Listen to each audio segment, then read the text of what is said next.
Level 1, the casual delayer. Level 1 begins in the smallest moments, the ones you barely notice. You tell yourself, I'll start in 5 minutes. Not because the task scares you, not because you're overwhelmed, but simply because right now feels comfortable and effort feels interruptive. So you push it forward just a little. 5 minutes, 10 minutes. A tiny delay that feels harmless. You're not running from anything. You're not anxious or frozen. You're just gently nudging the task into the future, assuming future you will take care of it. This is the casual delayer, the kind of procrastination that feels almost natural, like a soft instinct. You know the task is simple. Sending a message, washing a cup, starting a small assignment. But your brain quietly chooses the path of least resistance. It leans toward comfort, warmth, and whatever requires the least friction. Psychologically, level 1 is driven by something very basic. Your brain prefers immediate ease over delayed reward. If the task doesn't spark interest, urgency, or emotion, your mind labels it as low priority, even when it isn't. The intention to do it stays alive, but the motivation to start remains asleep. In everyday life, level 1 looks like putting off a small reply, letting laundry sit for a day, watching one more video before opening your laptop, needing a moment to get into the mood. Telling yourself you'll begin after a snack, after a break, after nothing in particular. There's no real stress yet, just a vague sense of slipping, a slight disappointment in yourself, a quiet awareness that you could have done it already but didn't. It's procrastination in its most innocent form, the kind that whispers, not shouts. Level 2, the dopamine chaser. Level 2 begins with a tiny, almost innocent decision. I'll just check my phone for a second. You don't plan to avoid the task. You simply reach for something easier, a quick scroll, a notification, a short video, a bite of food, a refreshing of your inbox. And for a moment, it feels good, comforting, effortless. So you chase that feeling again and again, until suddenly, the task that once felt simple now feels strangely heavy. This is the dopamine chaser, the stage where procrastination stops being a delay and starts becoming a cycle. Here, the brain learns something dangerous. Small rewards feel better than hard tasks, even if those tasks are important. Every swipe, every click, every just one more gives you a tiny hit of satisfaction. Not enough to fulfill you, but enough to distract you. Enough to replace the discomfort of starting. Psychologically, level 2 happens because your brain is wired to conserve energy and seek pleasure. High-effort tasks require activation energy. But checking your phone, opening YouTube, grabbing a snack, those give you predictable, instant dopamine with almost zero cost. So your brain begins preferring micro-pleasures over meaningful progress. In real life, it looks like sitting down to work, but ending up scrolling for 45 minutes. Opening one tab you don't need. Watching a short video that becomes 10. Cleaning your desk instead of doing the actual work. Creating a ritual of small distractions before beginning. Emotionally, this level is deceptive. You don't feel guilty immediately. But later, the guilt hits harder because you realize you didn't rest, you escaped. And the more you escape, the harder it becomes to return. Procrastination now has a pulse. Level 3, the overplanner. Level 3 feels productive, almost impressive, until you look closely. You sit down to work, but instead of starting, you begin organizing everything around the work. You search for the best method, the ideal routine, the right moment. You make detailed to-do lists, rewrite them, color code them, watch productivity videos, research apps, and tell yourself, once everything is perfectly set, I'll begin. But the beginning never happens. This is the overplanner, the procrastinator who hides avoidance behind preparation. Here, the task has started to grow in meaning. It feels important, maybe too important, and the idea of doing it imperfectly becomes uncomfortable. So instead of risking mistakes, you prepare endlessly, polishing the edges of a task you haven't touched. Psychologically, level 3 is driven by perfectionism, disguised as productivity. You're not afraid of the task itself. You're afraid of doing it wrong, doing it badly, or doing it in a state of not being ready. Planning gives you a sense of control, a sense of progress, without the vulnerability of actually trying. In real life, level 3 appears as spending 2 hours designing a study schedule instead of studying, buying notebooks, apps, and tools you'll use tomorrow, looking for the perfect tutorial instead of practicing, creating elaborate routines you never follow, waiting for motivation, energy, or clarity that never arrives.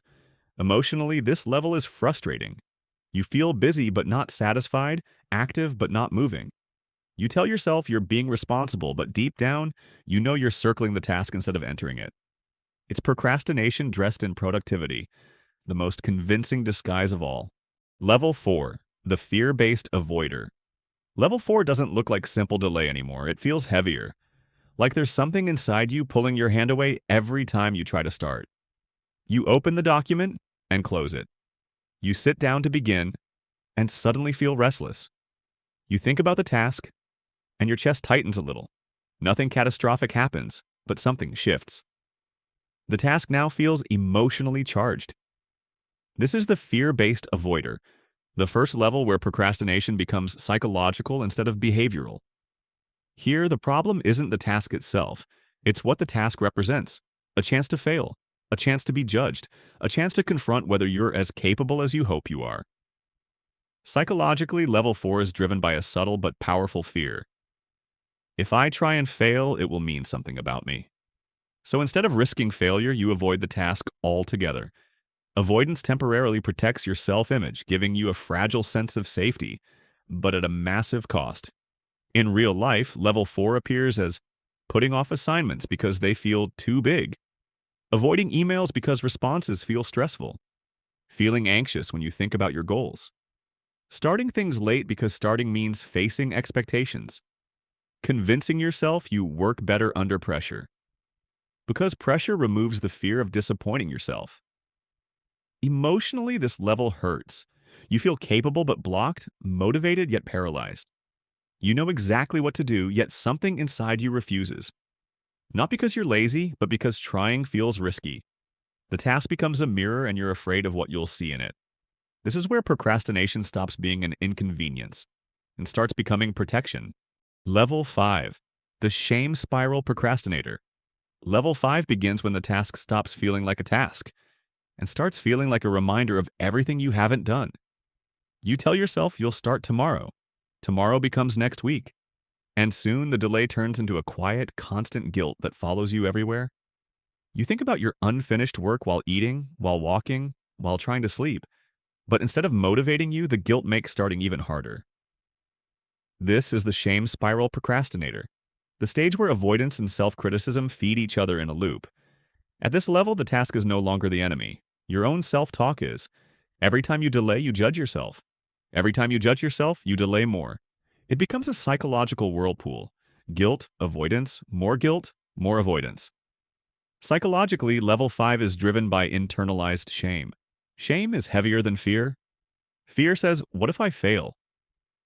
Shame whispers, you're the kind of person who never gets things done. You don't just avoid the task, you avoid yourself. In real life, level 5 appears as feeling guilty the entire day but still not starting. Binge watching or doom scrolling to escape the guilt. Promising yourself you'll start fresh on Monday. Feeling embarrassed to tell people how behind you are. Staring at the task, feeling physically unable to begin. Lowering expectations to avoid disappointment. Emotionally, this level is draining. You feel stuck between wanting to change and believing you can't. You apologize to yourself silently. You promise to do better. But the shame grows heavier, turning the task into something that feels impossible. This is the turning point where procrastination is no longer about the task.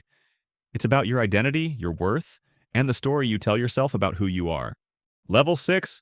The time-blind escaper. Level 6 feels strange because it's no longer about delaying a task you don't want to do. It's about losing your sense of time altogether. You sit down for a second, and suddenly it's dark outside. You tell yourself you'll start after a short break. And somehow an entire afternoon vanishes.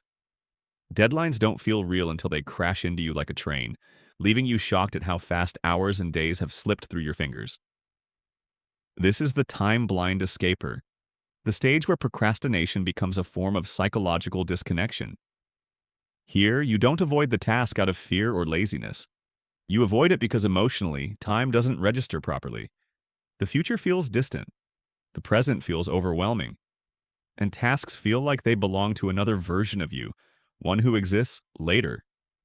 Psychologically, level 6 is driven by a mix of avoidance, emotional overload, and dissociation. Your brain protects you from stress by slipping into escape mode. Mindless scrolling, binge watching, random internet rabbit holes. Not because they're enjoyable, but because they help you detach from the anxiety of responsibility. In real life, level 6 appears as losing track of hours when avoiding a task, feeling shocked when deadlines suddenly become urgent, getting absorbed in distractions without realizing it, needing a crisis to finally start working, feeling mentally far away when you think about obligations, telling yourself, I still have time, until the clock proves you wrong. Emotionally, this level is numbing. You don't feel productive, but you also don't feel fully present. Days blur together. Tasks pile up silently. You live in a loop of escaping the moment instead of living in it. This is when procrastination stops being a habit and starts becoming a state of mind. Level 7. The frozen self. Level 7 isn't loud. It doesn't look like panic or chaos or endless distraction.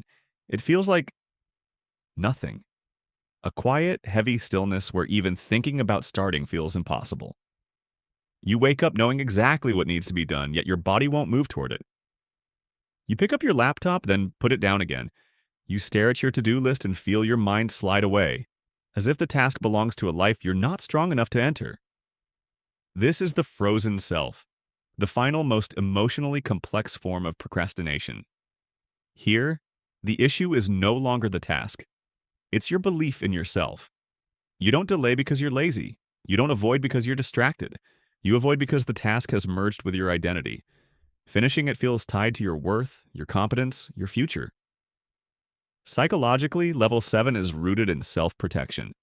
The mind freezes when a task threatens your sense of self. If I try and fail, what will that say about me?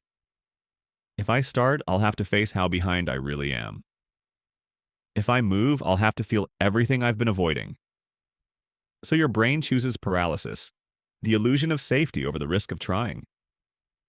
In real life, level 7 looks like feeling emotionally numb when you attempt to start. A sense that tasks are too big, even when they're not. Days disappearing without progress. Avoiding messages, responsibilities, and even easy tasks. Feeling ashamed but too overwhelmed to change. Wanting to start badly, yet feeling physically stuck. Emotionally, this level is the heaviest. You feel trapped inside yourself, aware, intelligent, capable, yet unable to break the invisible barrier between intention and action. This is the point where procrastination doesn't delay your tasks anymore. It delays your life. If you liked the video, watch these as well. And make sure to subscribe so you don't miss the next.